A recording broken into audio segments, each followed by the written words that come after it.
बृंद को मो प्रथम कोटि कोटि प्रणाम जनाऊँगी एवं मोर सहपाठी वृंद को मो अंतर सहित हार्दिक अभिनंदन जनाई आरंभ करुँची आज यही शुभ मुहूर्त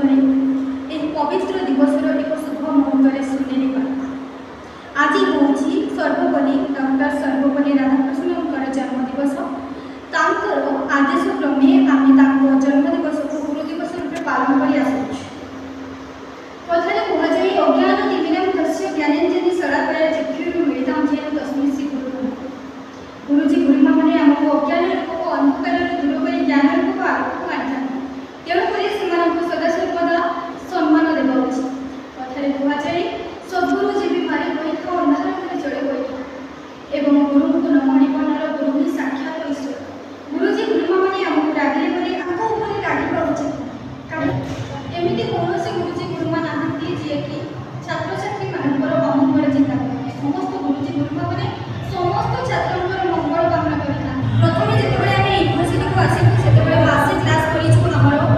मन सेट कर ट्रांसफर होगला तो आम सार को कहलु आप ट्रांसफर होगला आम आमको ये किए पाठ पढ़ाई तो से आमको प्रतिश्रुति देले कि तुम्हें मैंने जब मो पाठ पढ़ाई चाहूच तो जो भी थे तुम मान पाठ पढ़े एवं आमर कथा को से रखिकी से ऑनलाइन पाठ पढ़े सहित आमको व्हाट्सएप ग्रुप में समस्त स्टडी मटेरियल पठेले सहित आमर टाटा कॉलेज के सार को बहुत धन्यवाद देवी कहीं से आमर सार ना समय आमको सब सिलेबस कंप्लीट कले रिविजन कराइले से ही दुई जन सार बहुत बहुत धन्यवाद देवी और ऋण आम केवे सुझी पार कारण से संसार में जिते भी गुरु अच्छा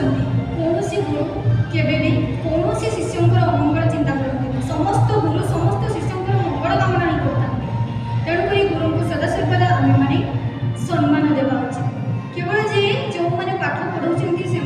गुरु ताहा नुहे जहाँ ठार आम कि शिक्षा पाऊँ से जड़े जड़े गुरु से बापा हूँ माँ हूँ बड़ भाई हूँ कि बड़ भौणी हूँ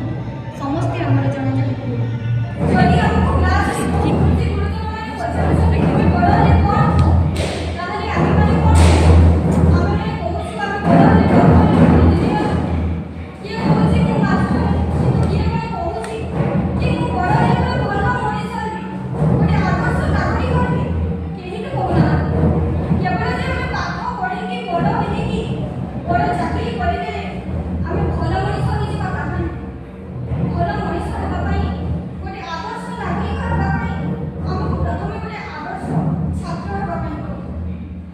आदर्श